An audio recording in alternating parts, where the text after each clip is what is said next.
So today I'm going to be telling my diabetes story.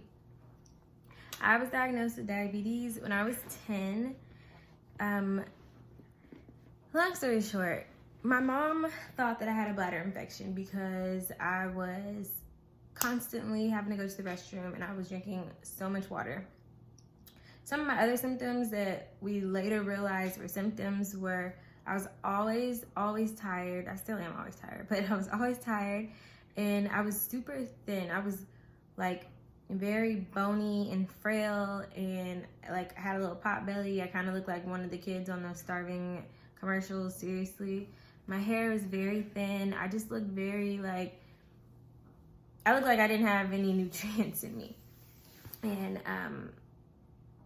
yeah, that happened. That change of my body happened kind of quickly.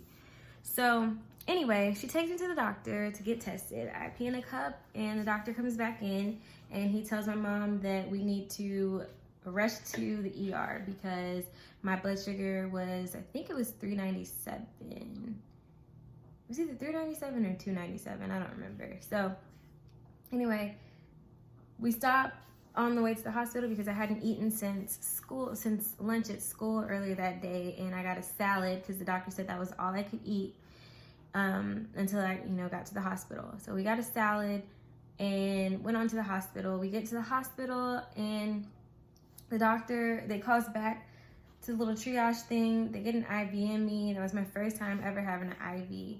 They could do that really quickly, and then next thing I know, we were checked into the room.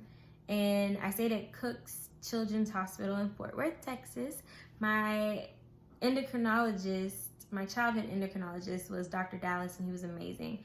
So my experience at the hospital was awesome. I honestly felt like I was on vacation. They had people walk around in costumes sometimes. There was a big parade outside one day. I think I was there for 4 days.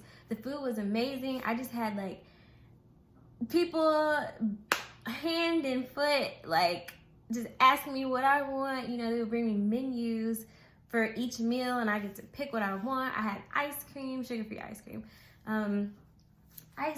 just all these things, and it was just amazing. And I didn't realize what was really in store for me after my amazing hospital visit. The crazy thing is though, so when the doctor first told my mom or told us that I was a juvenile diabetic, the look on my mom's face freaked me out. I didn't know what it meant, but she looked scared, and I saw that reaction before she could straighten her face. And so I got scared and I started crying. I'm thinking I'm gonna die or just something horrible is happening. And so anyway, back to the hospital. So in the hospital, they taught me I met with a nutritionist, taught me how to count carbs. I got a little sliding scale graph thing, or not graph, I don't know. It basically shows you if you eat this many carbs, you take this amount of insulin. And they also gave me a little booklet that had the carbs for popular foods, but they still taught me how to count carbs and read a nutrition label, taught me how to take insulin. And they taught me with this little bear that I still have. So all the places that the bear, or not the foot, that the bear has a patch, I had to practice giving the bear shots in these areas. This is supposed to be the arm, not the hand. But I had to practice giving the bear shots in those areas. Oh no, I take that back. This is the arm. So this must have been to check the blood sugar. I don't remember checking the blood sugar though. Anyway, I still have this bear. So I learned a lot during my hospital visit, and it was an amazing hospital visit. And whenever I got home from the hospital, I really had to learn how to take care of myself because my mom was working a lot. She was a single mom, and I only saw my dad on the weekends. So during, the extra time when I'm with relatives or daycare or wherever at home, I had to know how to count carbs, and I had to be able to give myself insulin and check my blood sugar. And I did a decent job of that as a kid. And then I got to high school and all of that went out the window. I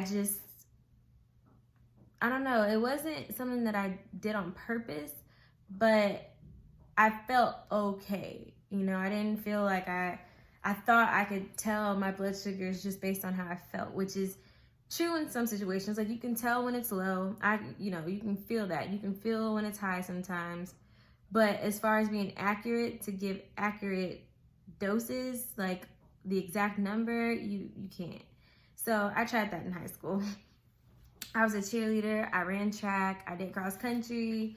I was very active, and it's just a miracle that nothing ever happened to me. I've never passed out from a high or a low blood sugar. We've never really had any major scares, so that's definitely a blessing. But then I got to college, and I was like, you know, I think I want to start taking care of I don't know why. Just one day, I literally I was working out all the time, trying to get back in shape, and I was like, I just want to start taking care of myself. So I started checking my blood sugars more. My new doctor introduced me to the T-Slim and the Dexcom. So I think I got on those my either sophomore year or the second semester of my freshman year. And I love the Dexcom. The T-Slim was pretty cool. An insulin pump is a great thing if you don't mind being hooked up to something all the time. And I didn't really care for that. So I no longer am on an insulin pump, and it's really expensive. So now I'm married and obviously still diabetic. I don't use an insulin pump. I use a smart pen. It's called the N-Pen by Companion Medical. It has changed my life, and I will be making a YouTube video actually about my N-Pen. But so I don't think I'll ever go back to an insulin pump, simply because almost everything that my insulin pump did for me that I really liked, I can do with the N-Pen now. Calculate IOB, or keep track of IOB, insulin on board, put my carbs and blood sugar in, and have a suggested dose generated. Like, all these things you can do with the N-Pen, and you don't have to be connected to it all the time. So that's definitely a plus. But I will go back to an insulin pump when I do get pregnant and during my pregnancies, because I want to have lots of babies. So anyway, is that it? I feel like there's more to tell. I feel like people just really have long stories with diabetes, and I'm trying to give the short version because, you know, if y'all want to know more, you can always ask. But that's pretty much my story with diabetes. It just gets really frustrating. It hasn't really been the hardest thing is getting my A1C down, and that's more of just having to constantly learn your body. It's hard when you got hormones playing a factor, you get sick, you are stressed, whatever. I mean, all these different things affect your blood sugars and your A1C. So it's just like, that's the constant frustration with diabetes. But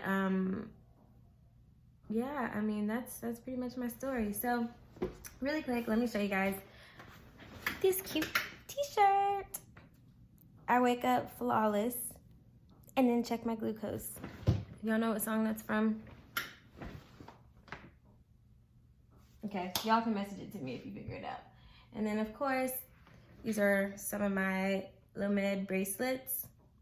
Here's my favorite one. I always show this on my Instagram page or my Instagram story because y'all know I love it. But anyway, just gotta show that off really quick. So anyway, if y'all have any questions, or if y'all have had similar experiences, or experiences that were totally different than mine, I would love to hear about them and to share them with everyone else. So either you can send me just a message, a DM or whatever, a summary of your story so I can share that with others, or you can just leave a comment and we'll go from there.